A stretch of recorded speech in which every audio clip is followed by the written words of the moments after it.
Mga kabombo, nakahibalo-bala ka mo, naghampak na sa 3 million ang natapikan sang COVID-19 sa Pilipinas. Mataas sa gihapon ang active cases sa bugos nga pungsod. Kag 50 mil na ang mga nagtaliwan bangod sa sini nga virus. Hindi magkumpiyansa, depensahi ang kaugalingon kag ang imo mahal sa kabuhi. Magpabakuna na batok sa COVID-19. Pahanumdom nagikan sa Bombo Radyo Bacolod. Basta Radyo Bombo!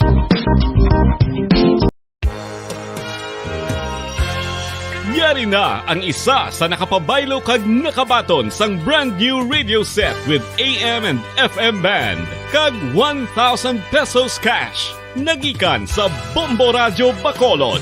Ko si Anisito Delicano, taga Libertad Extension, Bacolod City. Nagbabaylo ko sang radyo nga ginatag sa akon sang Action Radio kay nagaungot sa ilalang estasyon.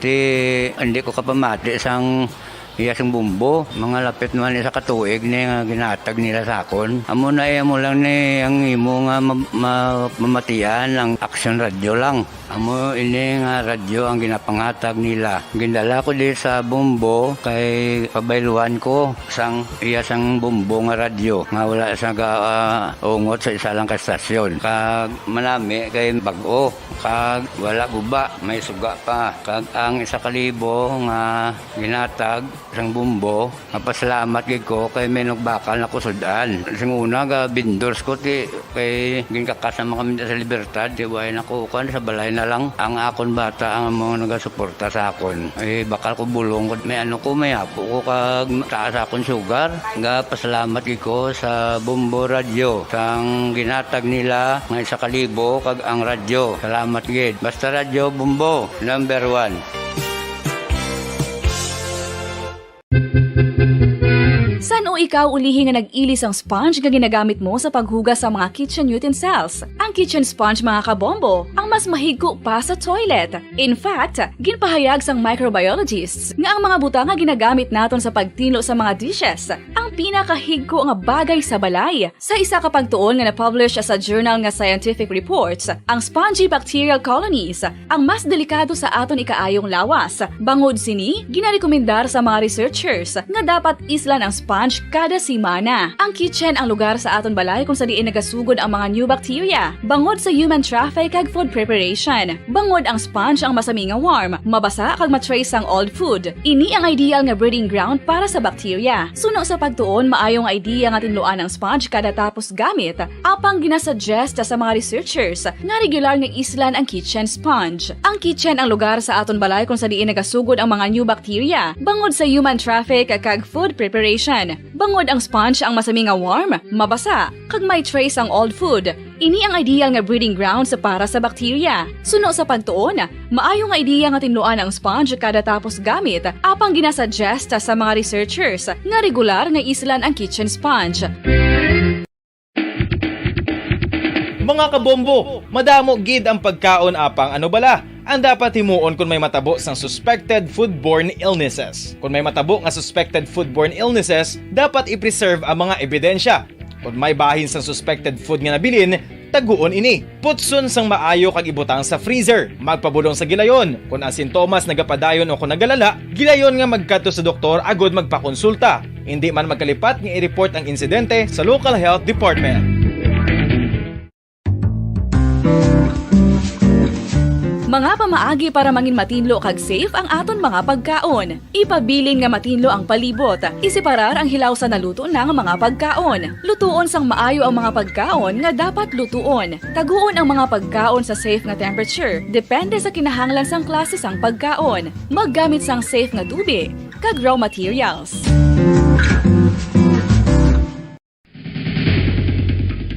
Ang food safety ang nagagarantiya nga ang pagkaon hindi makatugas sang anuman nga halit sa consumers o kung makakaon sini, samtang ini ang ginahanda o kung nakaon. May ara man sa ginatawag food and waterborne diseases o kung grupo sa mga balatian, tugas ang anuman nga infectious o kung non-infectious agents. Ang mga masunod ginakabig common causes ng food and waterborne diseases. Unsafe nga ginahalinan sa ginainom nga tubig, improper disposal of human waste, unhygienic practices, unsafe food handling and preparation practices. Isa ka bala sa mahinuptanan nga ido, mangin responsable nga dog owner. Bilang nagapanag-iyas ang ido, siguraduhon nga ang mga ini ang regular nga nabakunahan batok sa rabies. Ipaidalom ini sa mandatory registration. Siguraduhon nga hindi ini manginlayaw o kon magsigilagaw o kon libot sa mga kalye o kon sa anuman nga mga public places. Imo man responsibilidad nga mapag-groom ang mga ini, matagaan sa bastante nga pagkaon kag shelter. Responsibilidad mo bilang pet owner nga gastuhan ang anuman nga gastuhon medikal sa tion nga makakagat ang imo ido. Rabies is preventable. Mangin responsable nga dog o kon pet owner.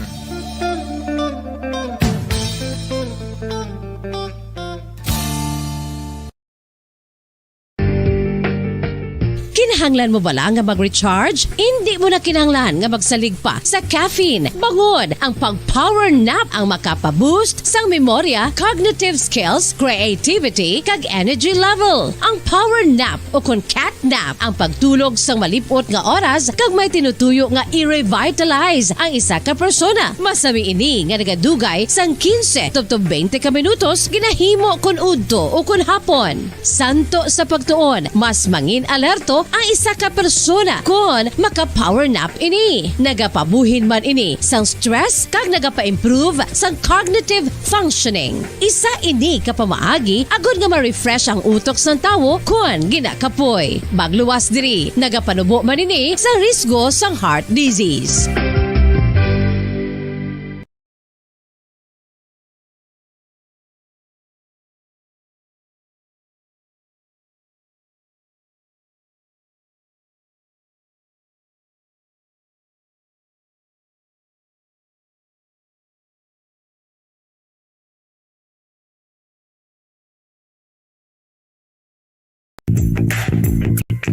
Sa karon nga may ginapangatubang nga pandemic, importante nga halungan gid ang ikaayong lawas. Apang hindi lang physical health ang dapat hatagan sa pagtamuda, bangod importante man ang mental health. Paano bala halungan ang aton nga mental health? Una, kinahanglan nga halungan nato ang aton kalawasan kaangay sang pagkaon, pag-ehersisyo, pagtulog kag pagpahuway sang insyakto bangod ang poor physical health ang makaapekto sang modo kag panghuna-huna sang isa ka tawo. Kinahanglan man nga mag-set sang boundaries sa tanan nga bagay, hatagan sang balorang kaugalingon kag iselebrar ang mga kadalagaan bisan ano pa ini kagamay. Maayo man sa mental health ang pagpatawad sa isig kapareho.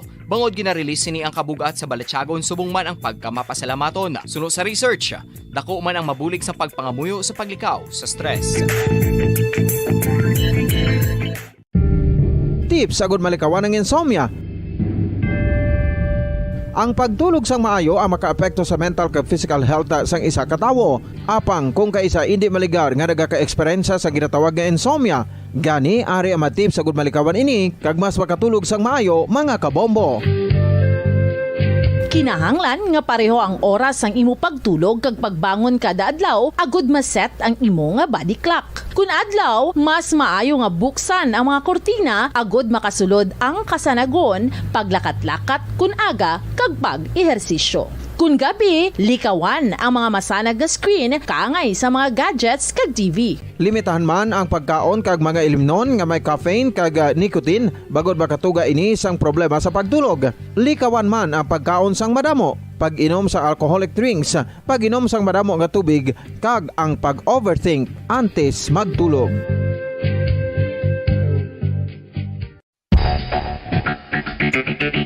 Ang husto nga paggamit sang earphones o kon headphones. Kalabanan sa karon, ilabi na sa mga pamatanon ang masaming nga nagagamit sang earphones o kon headphones sa tion sang nagausar sang gadgets. Apang, ano bala kalawig ang aton paggamit sang earphones kag headphones? Nakahibalo bala kamo mga kabombo nga ang tuman kalawig nga paggamit sini ang makatugas ang ear noise o kon acoustic trauma?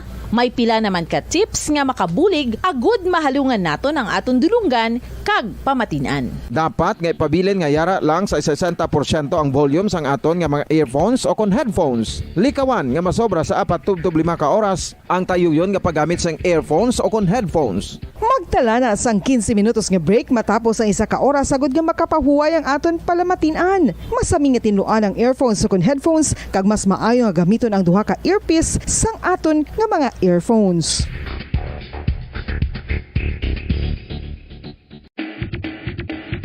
Mga kabombo, madamo gid ang pagkaon apang ano bala? ang dapat himuon kung may matabo sang suspected foodborne illnesses. Kung may matabo nga suspected foodborne illnesses, dapat i-preserve ang mga ebidensya. Kung may bahin sang suspected food nga nabilin, taguon ini. Putson sang maayo kag ibutang sa freezer. Magpabulong sa gilayon. Kung ang sintomas nagapadayon o kung nagalala, gilayon nga magkadto sa doktor agod magpakonsulta. Hindi man magkalipat nga i-report ang insidente sa local health department. Mga kabombo, nakahibalo-bala ka mo? Naghampak na sa 3 million ang natapikan sang COVID-19 sa Pilipinas. Mataas sa gihapon ang active cases sa bugos nga pungsod. Kag 50 5 dekada nang nagtataguyod ng katotohanan. 5 dekada nang nagtatanggol sa mga mamamayan. Patuloy na nagsasaliksik at mabilis maghatid ng mga balitang siksik at malaman. Patuloy na nangunguna sa mga issue, drama, promo at serbisyo publiko.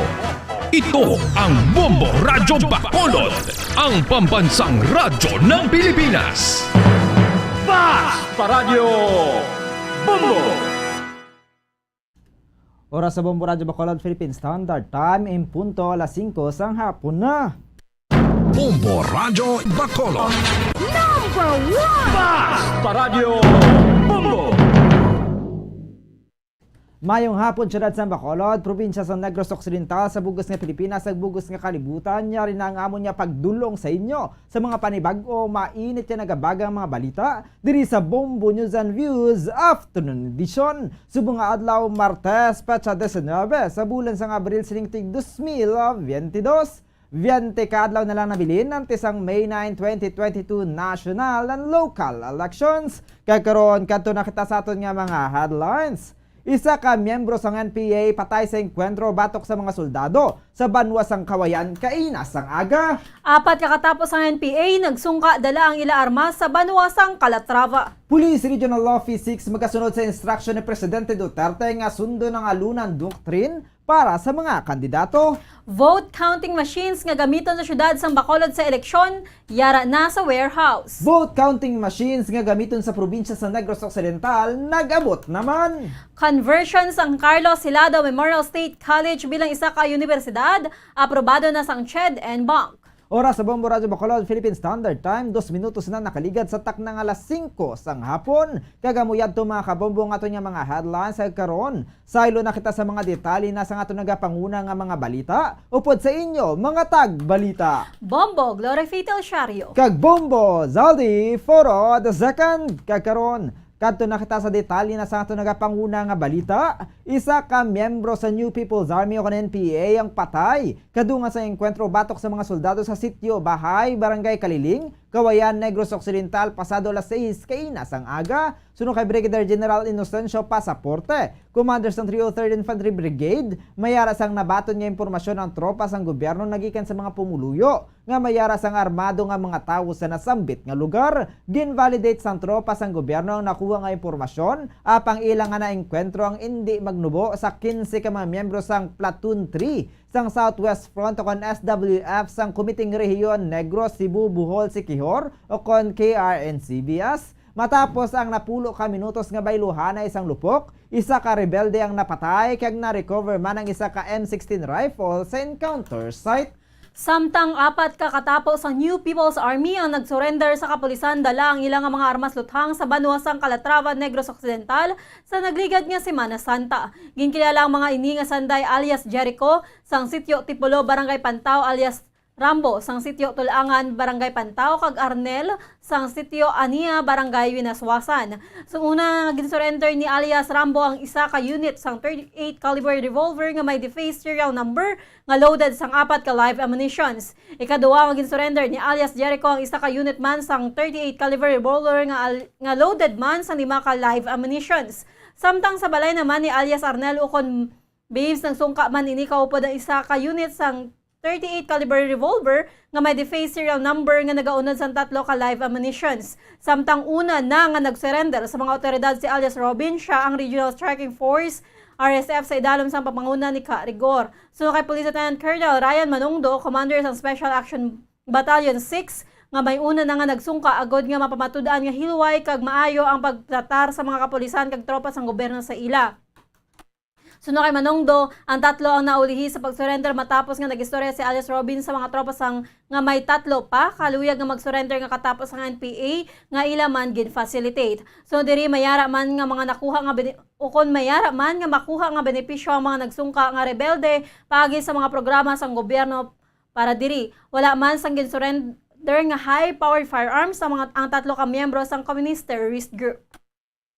Nung Monday, nung Thursday kasi, nung Holy Week ng Thursday, may surrender sa atin na may rango na NPA din, na nauna lang. Tapos, nung nakausap natin siya, na-convince natin na sama ayos natin pakiusap, sinabi niya rin na may mga interesado rin daw.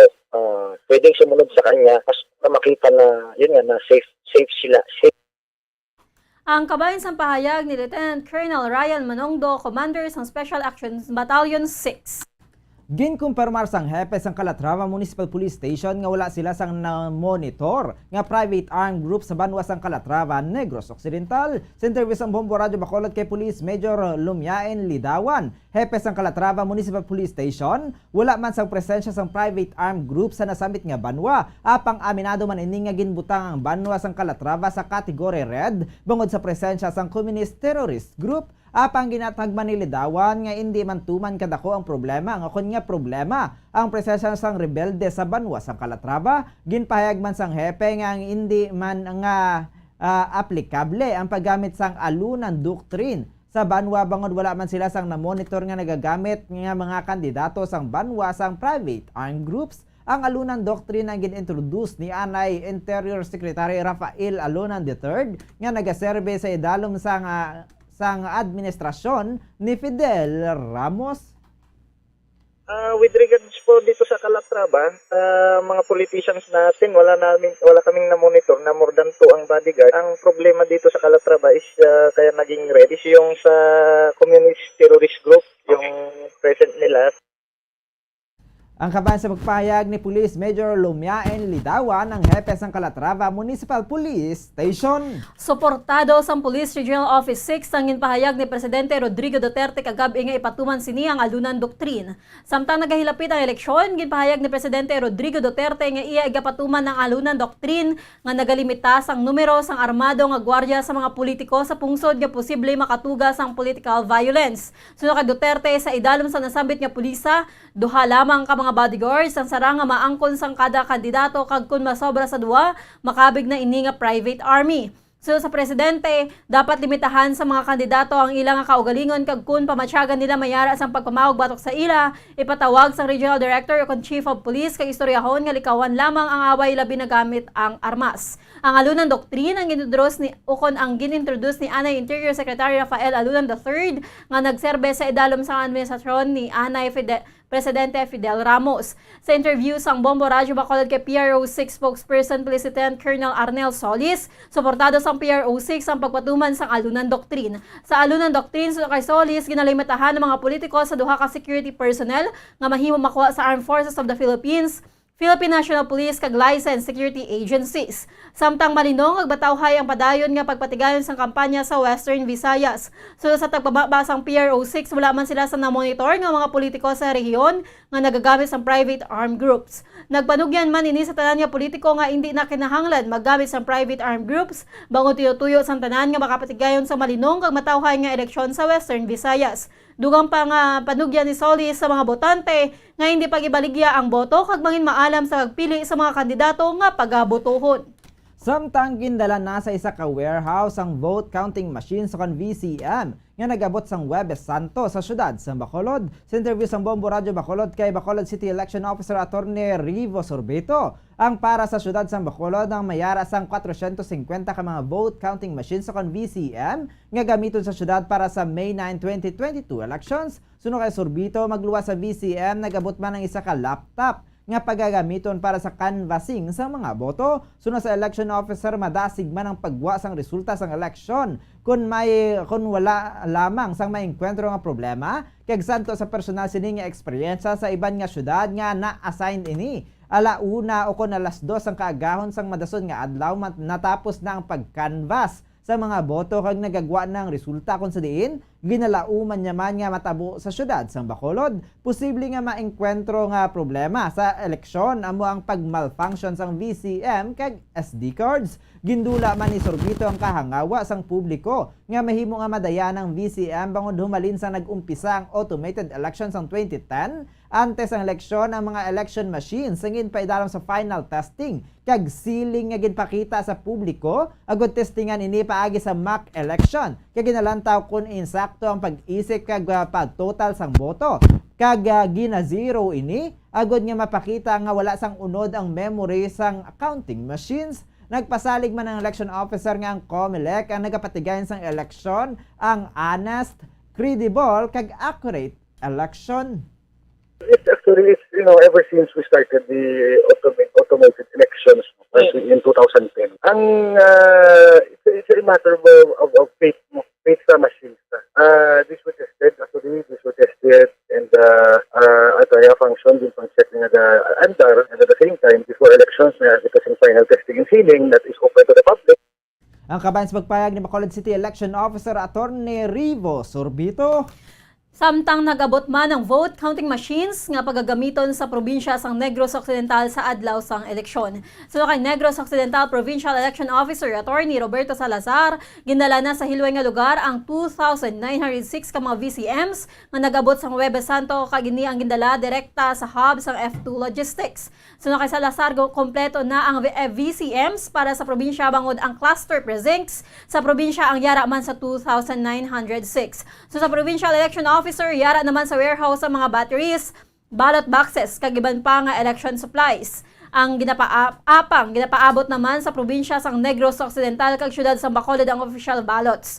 So kay Salazar Santos sa impormasyon nga ginhatag sang F2 Logistics, ang departure nila nagikan sa main hub sang COMELEC ang sa April 20 para sa delivery sa mga official ballots sa probinsya. So diri nakadepende man sa F2 kag coordination sa PNP, DOST kag security personnel ang pagdala sang VCMs, ballot boxes kag batteries sa mga syudad kag kabanhuanan sa probinsya sang Negros Occidental. Santos sa impormasyon nga hatag sa F2 Logistics sa Provincial Election Officer, umpisahan nila sa katapusan sang bulan sang Abril ang pagpadagtag sa election paraphernalia sa kabanwahanan kag syudad sa probinsya. Hindi naman kinahanglan nga magtabok sa Iloilo para sa reconfiguration sa mga nagmalfunction o kumaga-malfunction nga mga VCM kag SD cards bangod magatukod ang COMELEC sa probinsya sang provincial repair hubs. They will be establishing repair hubs the region. And for the SD cards and the configuration of the SD card, they will be establishing provincial hub. Okay, so sa muna hindi na kailangan magtabok pa ng Pelilo para i-repair ang mga gamit niya SD cards natin. Ang kabayan sang pahayag ni Negros Occidental Provincial Election Officer Attorney Roberto Salazar. Oras sa Bombo Radio Bacolod Philippine Standard Time, 13 minutos na nakaligad sa tak ng alas 5 sang hapon. Sa dugang pa natin nga balita, dako ang pagpasalamat sang kongresista sa syudad sa Bacolod matapos nga opisyal na nga nangin universidad ang Carlos Hilado Memorial State College o CAMC. Naibaluan nga si Bacolod City Lone District Congressman Greg Gasataya, ang principal author sang hagna agud nga mangin on university ang nasambit nga kolehiyo. Sa interview sang Bombo Radio Bacolod kay Gasataya, nagapasalamat ini bangod na tigayon na nga mangin universidad ang CAMC kag indi akon iniman ang una nga kahigayonan nga may state university sa syudad sang Bacolod. Naibaluan nga duha ang extension sang CAMC sa syudad sang Bacolod nga ginalakipan sang CAMC Fortune Town kag CAMC Alihis. Suno kay Gasataya ang sang 2017 sinigin file ang bill kag napaidalom sa proseso kag subo nga tuig natapos ang natigayon nga mangin university ang eskwelahan. Suno sa kongresista, mas lain ang pagkilala sa mga graduates sang universidad kumpara sa college. Mas dako man ang pondo para sa mga state universities. Ginahulat na lang ang resolution sang CHED and Bank kag sa tion nga magwa na ini ang CAMC ang mahimo na magpatigayon sang seremonya sa pagdeklarar nga opisyal na nga state university ang eskwelahan. First term ko pa ni siya, Bombodan. I think though 2017 wala ko dito magsala. Gin-file ko rin siya early 2018 sa first term naton, no? So nag-went through the process, approval sa House, sa Senate, pagpirma sa presidente until pag-comply sa pila ka mga requirements from Carlos Hilado. kada pagpagawa na sa order sa Commission on Higher Education na finally siya na sa State University Bambuda. Ang kaban sa pagpayag ni Bacolod City Lone District Congressman Greg Gasataya. Nagasakit ang buot sa magulang sang manunudlo nga si Almarisa Aroy nga si Angeline Aborido Almolanida bangod bisan ang iban nga mga manunudlo sa Bilbao ug Bicol National High School ang nakahibalo naman sa issue sang duwa apang wala man lang sang nagtimbre kay Mrs. Aroy samtang nagapadulong pa lang ini nga nagabantay ang principal bitbit ang shotgun. So kay Angeline kaangay nga wala sang concern ng iban nga mga manunudlo sa iya nga utod. Nagsakit man ang buot sini bangod sa mga manunudlo nga pamangkot sa mga ini kun sa diin natabo ang pagpatay sang dunsay nagapahayag nga wala pa sa campus. Apang nagapati si Almolanida nga sa sambit nga oras yara na ang kalabanan nga manunudlo sa buluthuan. So diri sa piyak nga isa na kasi ang nagligad sa natabo ang insidente. Subong pa lang adlaw na talana ang magpadulong sa ila ang opisyales sang DepEd nga para sa iya nagapakita lang nga kaangay nga wala lang sa DepEd ang pagkamatay sang manunudlo. Panawagan sini sa DepEd nga himuan sang tikang ang pagsiguro sa safety sang manunudlo kag kabataan kag indi na paghulaton pa nga may magduntad nga kaangay nga insidente. Sa piyak nga bahin sa to sa hibalo ni Almolanida nga na-demote na sadto ang principal bangod may nabuhat man nga indi maayo. Gani nakibot na lang sini ang sang nakabalik na sa Bilbao ug Bicol National High School. Gani panawagan sini sa mga manunudlo nga indi magkahadlok sa pagsugid sa matuod kung may nagakatabo nga indi husto. Panumdumon sini o kon pahanumdum sini nga indi na pagtaguon o kon ihimutig ang mga indi amo nga nagakatabo sa ila nga mga manunudlo ang responsable sa pagtuytoy sa maayo nga pamatasan sa mga kabataan. So sa utod nga pinaagi sini bisan paano mahatagan sa hustisya ang kamatayon sa mga biktima.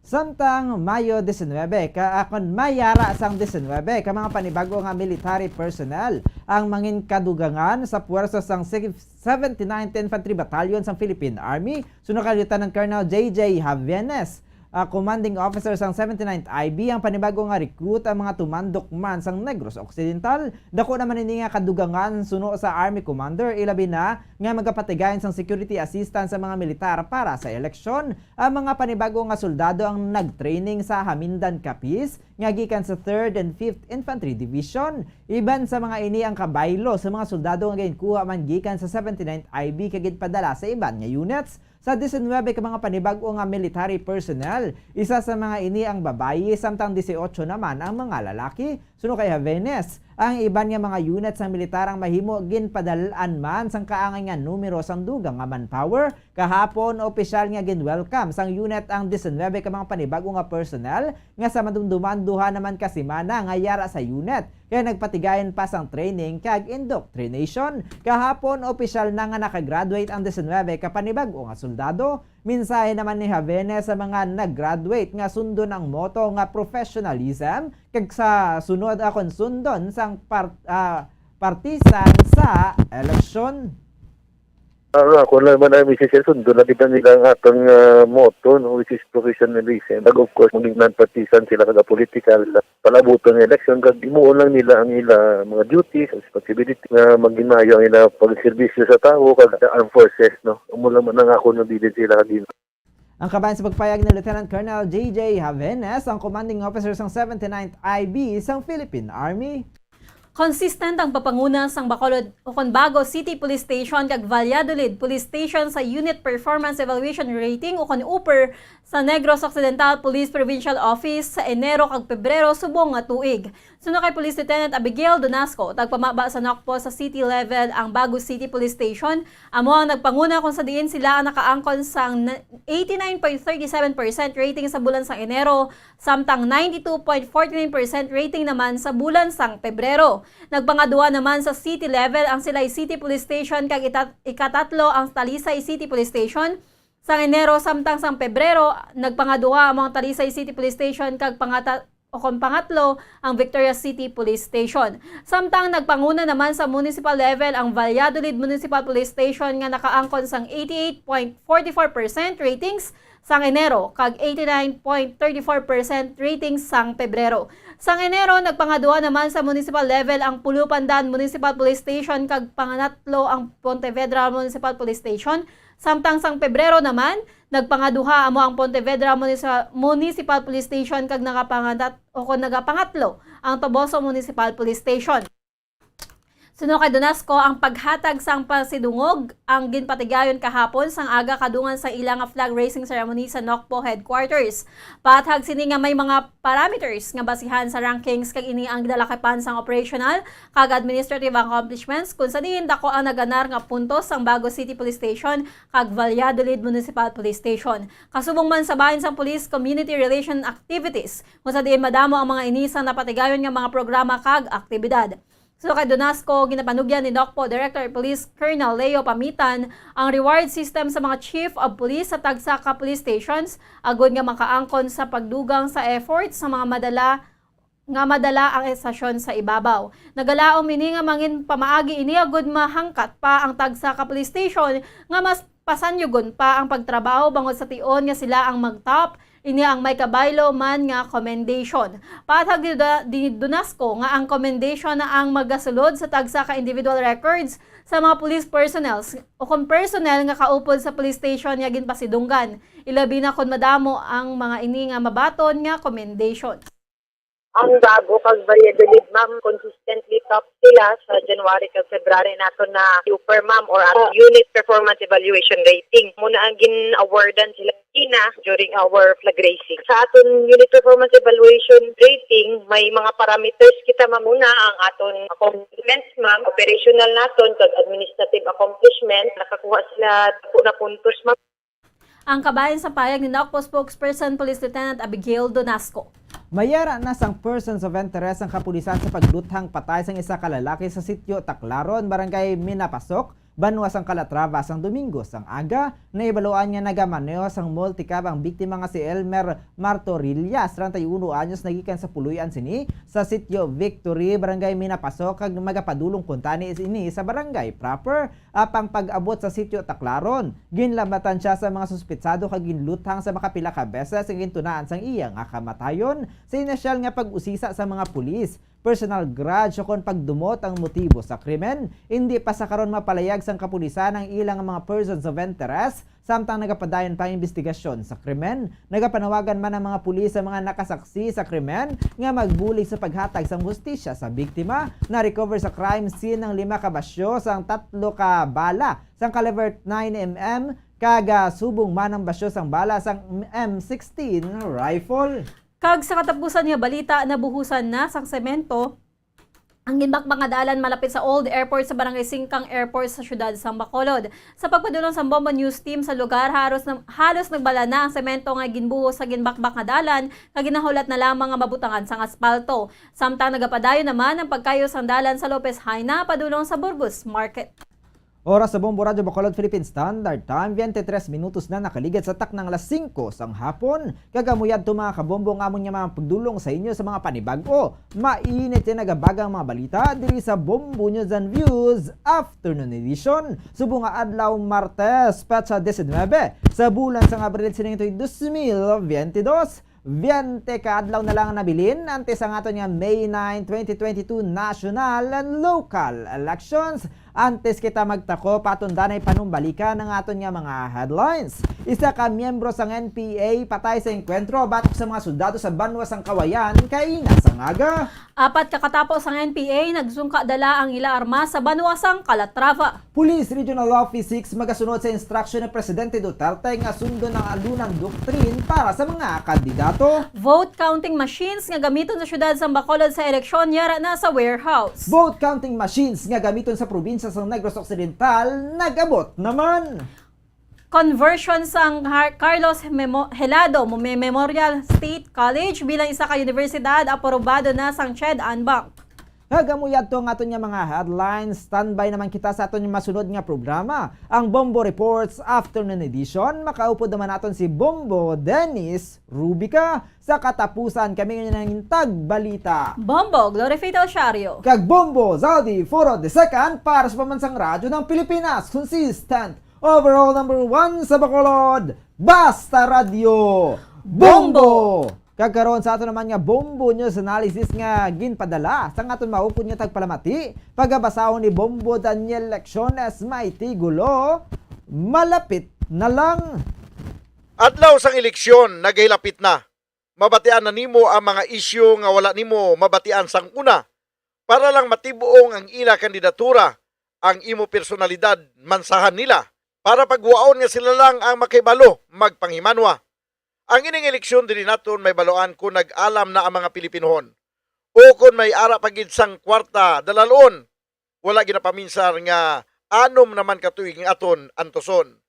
Kung ano gid man ang aton gobyerno sa palabuton, agtagsa ka kagalingon naton ang dapat basulon kay wala gid naton ginausisa kung sino ang dapat butuhon nga magapadalagan sang renda sang aton nga nasyon. Kabay pa ang aton pangamuyo nga giyahan kita sang makaako ang aton sa poder mga pungko may kabalaka sa bugos nga pumuluyo. Ang ini ang pauna-una pananawan ng ginpadala ni Leo Seralbo sa Barangay Mansilingan, Bacolod City. Sa mga tagpalamati sang Bombo Radio Bacolod, pwede man kamo magpadala sang inyo panghuna-huna kag pananawan sa Bombo News and Views Afternoon Edition. Care of DYWB Bombo Radio Bacolod, CBS Development Corporation Building, Lacson Street, Mandalagan, Bacolod City. O kung pinaagi man sa email address ang Bombo Radio Bacolod, bombo_bacolod@bomboradio.info. Bombo Radio Bacolod. Number 1! Basta Radio Bombo! Tips agud malikawan ng insomnia. Ang pagtulog sang maayo ang makaapekto sa mental kag physical health sang isa ka tawo. Apang kung kaisa hindi maligar nga nagaka-eksperyensya sa ginatawag nga insomnia, gani ari ang tips agud malikawan ini kag mas makatulog sang maayo mga kabombo.